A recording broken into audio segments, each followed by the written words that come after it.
Assalamualaikum warahmatullahi wabarakatuh. Selamat datang di channel Poni Tutorial.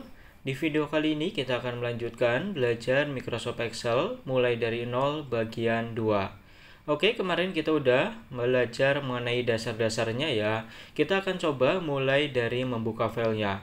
Kalau kalian kemarin udah save file awalnya ataupun file di Microsoft Excel, kita bisa membukanya dengan cara melihat di bagian recent. Nah, di sini nanti akan ada file yang kemarin kita save ya, tinggal kalian cari aja namanya apa, kemudian kalian ingat-ingat harinya hari apa, kemudian jamnya itu jam berapa. Atau kalian bisa pilih di bagian open, kemudian pilih browser dan bisa kalian cari di mana kalian menge-save file tersebut. Nah, kemarin saya kasih nama belajar Excel PT ini. Tinggal kita klik dan udah terbuka.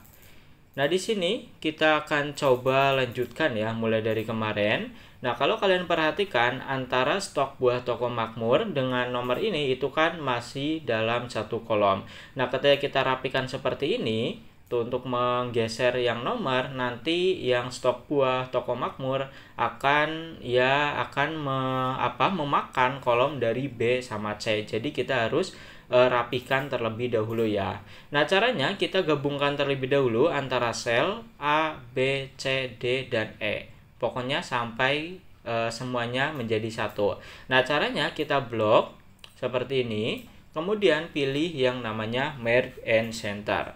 Nah, Merge and Center ini fungsinya untuk menggabungkan dua kolom ataupun lebih, ataupun menggabungkan beberapa sel menjadi satu di aplikasi Microsoft Excel. Kita contohkan kembali, ini ada F sama G ya, FG nomor 4 ini, ataupun baris keempat. Kita blok kedua sel ini, kemudian kita klik Merge Center, tuh, maka akan menjadi satu. Dan ketika kita nonaktifkan kembali, maka akan menjadi normal ataupun menjadi dua kembali.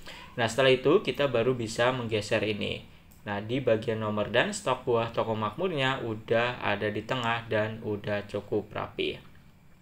Selanjutnya kita akan coba membuat nomor urut di aplikasi Microsoft Excel.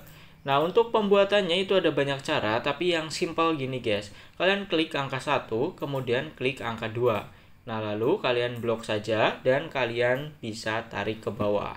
Loh, kita contohkan sampai 10. Nanti penomorannya akan otomatis ada guys.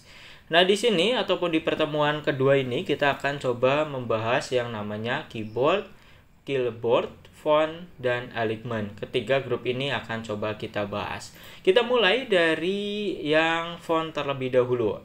Nah, di atas ini ada yang namanya Times New Roman ataupun yang dinamakan font. Font ini adalah jenis huruf ataupun jenis tulisan yang kita gunakan. Nah, cara mengaplikasikannya itu begini guys. Ataupun kita tambahkan data lah biar lebih jelas ya, nama buah-buahnya. Nah, kita kasih nama jambu, semangka, kemudian ada pisang, ada melon, sama ada satu lagi rambutan. Oke, seperti ini. Nah, ketika kita ingin mengubah font dari tulisan ini, kita itu harus mengebloknya terlebih dahulu. Nah, contoh nih di bagian nama. Kemudian kita klik font. Nah, kita cari font yang lain. Nah, maka untuk jenis hurufnya ataupun jenis tulisannya itu akan berbeda tuh. Kalian lihat ya di bagian nama. Atau ketika kalian ingin mengubah beberapa tulisan, fontnya kalian bisa blok seperti ini. Kemudian pilih Times New Roman dan kalian lihat sendiri tulisannya itu akan berubah seperti ini. Tapi untuk font yang paling sering digunakan itu adalah Times New Roman. Ini adalah font yang paling umum digunakan oleh seluruh dunia guys untuk penulisan, laporan, dan yang lainnya karena tulisannya lebih jelas. Kemudian di sampingnya ada yang namanya font size. Font size ini adalah seberapa besar tulisan yang ingin kita buat tuh. Ketika kita perbesar maka tambah besar, ketika kita perkecil maka akan tambah kecil juga, dan umumnya adalah 12. Nah, di stok toko buah makmur ini kita perbesar ya agar lebih jelas saja. Tuh, stok buah toko makmur. Lalu di sampingnya ada yang namanya insert font size. Nah, ini untuk memperbesar dan di sampingnya untuk memperkecil. Sesimpel itu guys. Lalu kita lanjut di bagian bawah. Nah, di bawah sini ada yang namanya bold. Bold itu tebal ya. Jadi ketika kita klik, misal sel yang stok buah toko makmur ini, Nah, kita klik bold, maka tulisannya akan menjadi tebal. Dan kita klik lagi akan menjadi normal kembali. Atau kita juga bisa menggunakan shortcut. Nah, buat kalian yang belum tahu, shortcut adalah kombinasi keyboard untuk mempercepat pekerjaan kita. Nah, kalau kita taruh di sini, atau di bagian B, nanti akan ada keterangan. Nah, bold dalam kurung CTRL plus B. Artinya kita bisa menggunakan tools bold ini dengan menekan CTRL sama huruf D, hanya sama huruf B di keyboard kita. Nah, ini B, B, B, B, B, B. Jadi ketika kita ingin menggunakan bold ini, tidak harus diklik boldnya, tapi bisa juga menggunakan CTRL-nya tahan, kemudian klik huruf B-nya. Nah, lanjut di sampingnya ada yang namanya italic ya. Nah, italic adalah miring. Nah, ketika kita klik, tuh tulisannya akan menjadi miring. Atau kita juga bisa menggunakan shortcut CTRL plus I. Jadi kalian bisa tekan CTRL dan huruf I untuk memiringkan ataupun menormalkan tulisan yang miring di aplikasi Microsoft Excel ini. Kita sambil belajar shortcut ya, pelan-pelan. Kalian nggak perlu menghafalkan. Nanti kalau udah lama-kelamaan menggunakan shortcut, kalian nggak perlu menghafalkan, akan hafal sendiri kok. Lanjut di sampingnya ada yang namanya underline ataupun garis bawah ya. Nah, ketika kita klik, tuh nanti tulisannya akan ada garis bawahnya. Stok buah toko makmur. Tuh ada garis bawahnya. Kemudian kita bisa klik lagi yang tanda ke bawah ini dan kita pilih double underline. Nanti untuk garis bawahnya akan double menjadi 2 seperti ini. Dan kita juga bisa menggunakan shortcut CTRL plus U. Jadi kalian tekan CTRL kemudian huruf U. Nah, nanti akan ada garis bawahnya di bagian penulisannya. Lalu di sampingnya ada yang namanya fill color. Fill color ini untuk mewarnai sel di aplikasi Microsoft Excel. Contoh stok buah, kita klik, kita kasih warna nih. Pilih tanda ke bawah, kalian bisa warna hitam, merah, kuning, hijau, di langit yang biru, dan yang lainnya ya. Mungkin secara umum ada yellow, ada green, ada biru, dan yang lainnya guys. Kita contohkan warna biru aja. Nah, biasanya untuk pewarnaan itu ada di bagian ini ya, ada di bagian header. Nah, untuk menghilangkan warnanya, kalian bisa klik no fill. Nah, kita blok di bagian header ataupun bagian kepala. Kemudian kita kasih warna biru ya tadi.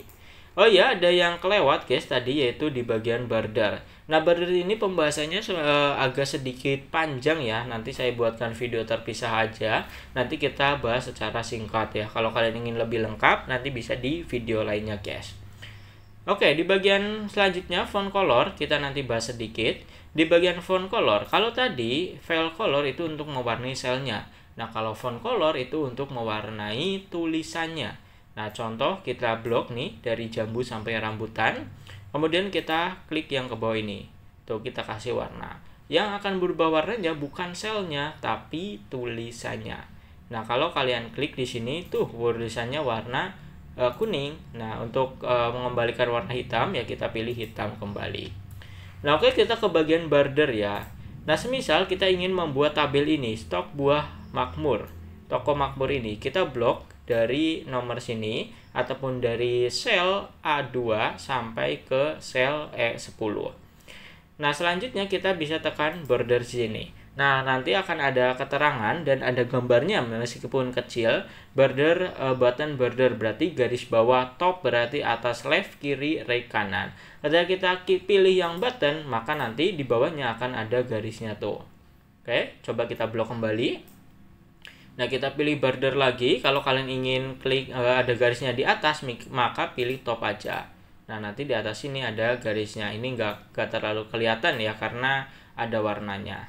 Kalau kalian ingin semuanya ada garis, maka bisa pilih all border. Nah, nanti akan berbentuk tabel seperti ini, guys. Sebenarnya pembahasan lebih lanjut ada di bagian, ya banyak ya, ada di bagian more border. Nanti kita bahas di sini ya. Tapi di video terpisah aja, guys. Lanjut kita ke bagian alignment. Nah, alignment ini untuk mengatur posisi tulisan yang ada di Microsoft Excel ini. Contoh nih. Ini nomor 1, 2, 3, 4, 5, 6, sampai 10 itu kan berada di sisi sebelah kanan. Nah, gimana caranya agar tulisan ini menjadi ke tengah? Nah, untuk caranya kita bisa blok semua ataupun kalian tekan Ctrl A aja untuk mengeblok semuanya ya. Tapi kita bisa klik juga satu kolom karena kita contohnya yang ini, yang nomor. Kemudian kita pilih yang tengah ataupun yang center. Klik saja, tuh, maka tulisannya akan ke tengah. Nah, ini nama, harga satuan, jumlah total. Ini juga sama ya, belum ada di tengah, maka kalian bisa tekan Ctrl plus A. Nah, ini untuk mengeblok semuanya. Kemudian kita pilih tengah. Nah, lanjut ketika kita tarik ke bawah nih, yang dua ini nih, yang nomor 2 tuh. Jambu sama angka 1 itu kan udah dari tengah, dari kiri kanannya. Tapi atas bawahnya masih ada di bawah. Nah, untuk membenarkannya, kita bisa blok semuanya, ataupun blok yang ini aja sebagai contoh. Nah, kalian ke bagian atas. Nah, di sini pilih middle alignment. Nah, nanti tulisannya akan berada di tengah. Jadi, untuk di yang bawah ini untuk mengatur kiri kanannya, kalau yang atas untuk mengatur atas bawahnya. Oke. Nah, selanjutnya di sini ada, untuk membenarkan ini bisa klik 2 kali. Jangan lupa ya, guys. Lanjut, di sini ada yang namanya Merge and Center. Kalau tadi udah dijelaskan ya, untuk menggabungkan 2 sel menjadi satu. Contohkan lagi, ini kita coba kolom ataupun sel C4 sama D4 ya, kita blok menjadi satu. Kita Merge and Center, maka gabung menjadi satu. Kita nonaktifkan, maka terpisah lagi. Nah, kalau garisnya hilang, tinggal klik saja di bagian border ya. Oke, kita pilih all border. Mana ini all border? Nah, udah kembali. Kita juga bisa menggabungkannya atas bawah ataupun beberapa sel. Tuh, ini juga bisa ya, guys. Jadi, silakan kalian gunakan sesuai dengan kebutuhan kalian. Tuh, ini udah digabung menjadi satu semuanya. Nah, kita kembalikan. Lanjut, yang terakhir ada yang namanya copy. Nah, ini cut, copy, sama paste. Ini copy lah udah. Copy, cut, sama yang terakhir paste, guys. Kita mulai dari copy terlebih dahulu. Copy itu berfungsi untuk menggandakan objek, tulisan, dan yang lainnya di aplikasi Microsoft Excel ini. Contoh nih, tulisan jambu kita klik, kemudian klik kanan, kita pilih copy, ataupun kalian bisa klik copy di sini. Nah, kalian bisa klik di sini, klik kanan, kemudian pilih paste. Nah, maka tulisan jambunya akan tercopy ya, ataupun akan tergandakan beserta dengan tabelnya. Nah, itu adalah fungsi dari copy untuk menggandakan objek. Atau kita contohkan satu tabel ini, kita blok, kemudian kita pilih copy, atau shortcutnya Ctrl plus C. Nah, kalian bisa gunakan shortcut tuh, copy ke Ctrl plus C. Kemudian kita bisa pastekan di sini. Paste itu menempelkan ya. Jadi setelah kita copy, kita ambil ya, kita gandakan, kemudian pilih ingin ditempelkan di mana. Nah, maka bisa klik paste ataupun Ctrl plus V. Nah, kita ke paste tuh, Ctrl plus V. Nah, nanti untuk tabelnya udah akan menjadi 2 seperti ini. Oke. Selanjutnya, untuk cut, kalau tadi copy itu menggandakan, kalau cut itu memotong. Nah, semisal tabel ini, kita blok seperti tadi, kemudian kita pilih cut. Nah, pilih tempatnya di mana, kemudian kita paste, klik kanan, paste ataupun Ctrl V. Tuh, maka akan terpotong ataupun terpindahkan ya. Nah, itu bedanya copy sama cut. Kalau copy menggandakan, kalau cut memotong ataupun memindahkan, kalau paste itu menempelkan ataupun menaruh. Gampangnya begitu, guys. Nah, ini kita hapus terlebih dahulu, kita blok semuanya, ataupun blok kita backpaste ya. Nah, agar nanti lebih jelas, kita pindahkan ini ke area tengah aja. Kita cut, mungkin di bagian sini aja ya. Kemudian paste ataupun Ctrl V, agar nanti pembahasannya lebih jelas lagi. Wah, nanti saya taruh di tengah-tengah aja, guys. Oke, itu aja mungkin untuk pertemuan kedua ini. Mungkin untuk selanjutnya kita akan coba menghitung ya, harganya ke berapa, jumlahnya total, dan kita akan coba menggunakan rumus di aplikasi Microsoft Excel ini. Oke, itu aja untuk video kali ini. Like, comment, subscribe jika bermanfaat. Jika ada masukan, tuliskan saja di kolom komentar. Sampai bertemu di tutorial selanjutnya.